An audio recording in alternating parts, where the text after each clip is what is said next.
लातूर जिल्ह्यातील रेणापूर तालुक्यात एक धक्कादायक घटना घडली आहे।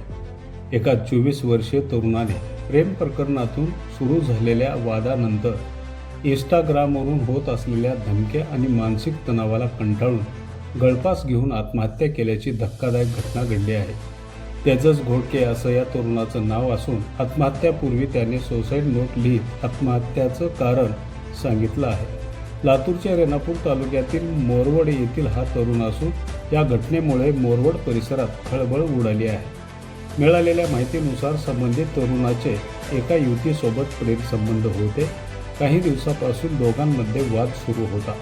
यानंतर सोशल मीडियावरून धमक्या देणे, बदनामी करण्याची भीती दाखवणे आणि सतत मानसिक दबाव टाकला जात असल्याचा आरोप स्वतः मेयर तेजस घोडके या तरुणाने सुसाईड नोट लिहून केला आहे।